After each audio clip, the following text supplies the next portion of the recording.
प्रिय राजपूत समाज, अठे के उठे।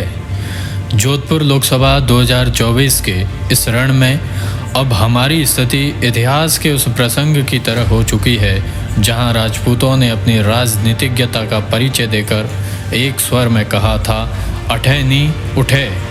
परिणाम हमें एक गौरवशाली थाती प्राप्त हुई। जोधपुर से कोई भी प्रत्याशी जीते, जोधपुर को एक राजपूत सांसद मिलेगा, किंतु व्यापक समाज का क्या, उन क्षेत्रों या राज्य के राजपूतों का क्या जिन्हें एक भी टिकट नहीं मिली। वे आज भी राजस्थान और राजस्थान में भी जोधपुर पर इस आशा में नज़र लगाए बैठे हैं कि यहाँ से एक ख्याति नाम समाज का बड़ा लीडर जीतेगा और केंद्र में जाएगा। आफत आने पर कम से कम दिल्ली में कहीं दरवाज़ा तो खटखटाएंगे।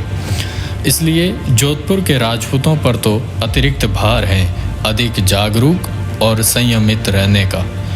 प्रिय समाज बंधुओं, जरा विचार करें कि हम राजनीतिक प्रतिनिधित्व आखिर चुनते क्यों हैं? सत्ता में भागीदारी के लिए?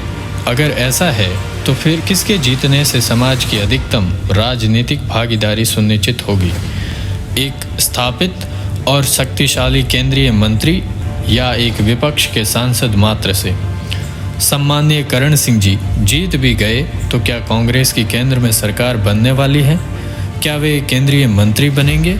इसलिए समाज को तय करना है कि सांसद चाहिए या दिल्ली में एक मंत्री।